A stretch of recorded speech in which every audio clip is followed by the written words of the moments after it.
You know, I'm blessed to have two amazingly talented people on our show. Rocco, who's our videographer and our movie critic, and Rich, who does a phenomenal job as well on aviation. Yes. And I always love the idea of occasionally have them collaborate on an interesting project. This project is fascinating, and to take it to the next level and talk all about it from two different perspectives, Right. Rocco and Rich. Thank you. Thank you very much, Howie. What we're doing tonight is Rich and I, we have our different interests in, my interest is in entertainment, his is in aviation, so we're kind of collaborating on the two to do our takes on celebrity crane crashes. I'm going to start, I'll introduce each one. Rich will explain the analysis of the situation as it happened. So I'm going to start, the first one that we decided to do is on the plane crash of what we call the day the music died. You know, of course, none other than Ritchie Valens, the Big Bopper, and Buddy Holly. They were, they were rising stars in the rock and roll scene in the late 1950s.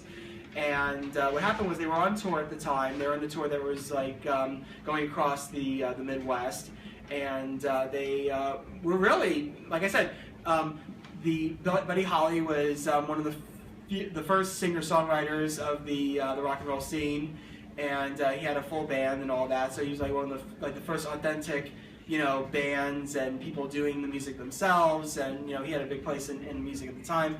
And then of course Ritchie Valens was the first Latin star of pop music. He had he brought the first Spanish hit to America with La Bamba, naturally, and he was the first Latin star to cross over to America. And as far as Big Bopper, he had this really burly voice, and he had a very distinct sound in the scene as well. And of course, it changed dramatically when they died because Elvis Presley was in the army at the time, and his career was never quite the same. Because when he came back, he was not as big as he was, and he did movies. And Jerry Lee Lewis's career had been destroyed by scandal, marrying his second cousin. So that so basically, it really was the day the music died. So I'm going to take it over to Rich for the what actually happened with the plane crash. Thank you, Rocco. On that particular evening, try to imagine you're flying in a single-engine Beechcraft Bonanza. These are very common aircraft I've spoken in the past about.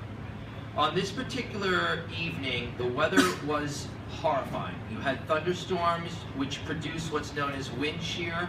Another term we use in the industry is called microbursts. Now, a microburst is a downdraft. It's a very intense downdraft. Try to imagine flying now in a jumbo jet, and you fly through this phenomenon, and it pushes your plane literally into the ground. That is essentially what happened to Buddy Holly and Ritchie Valens. They were on board this Beechcraft. They hit wind shear. They incurred severe turbulence, and the aircraft was virtually uncontrollable. Now, I'm sure a lot of you have seen the movie Top Gun, and you probably know the scene where Goose dies because of what's called a jet wash. That's when you fly into the wake of another aircraft. It's a similar phenomenon. Try to imagine from a physics standpoint. I know not everyone's taken physics, so I'm going to try to break it down as easy as I can. Right. You're flying, you have a thunder cell which can go as high as 45 to 50,000 feet into the air. Thunderstorms are high altitude conditions. They are severe. And we all remember Hurricane Sandy. We had these kind of cells. Now what happens is when you fly through the cell, this particular aircraft had retractable gear, so you have very little drag. You don't have anything like this to drag you down. The wheels are folded. So you're flying through this. All of a sudden, the downdraft becomes so severe you can no longer control your aircraft. And pretty much you're a goner. There was nothing they can do. It was a very horrific experience, but what it taught us is that it made us realize back then we didn't have the technology that we have now. Delta 191 was an incident in Dallas involving a Lockheed L-1011. This was a jumbo jet, much larger.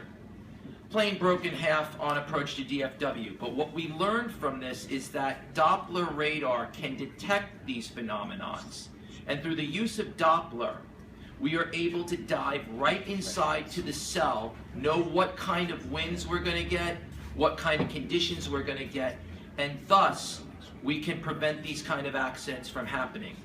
But to recap, Buddy Holly was a tragedy that could have been prevented had there been the technology of detecting the phenomenon and informing the pilot of it.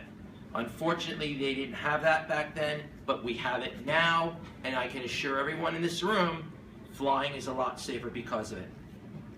Yes, thank you very much, Richard. This is going to be a three-part series.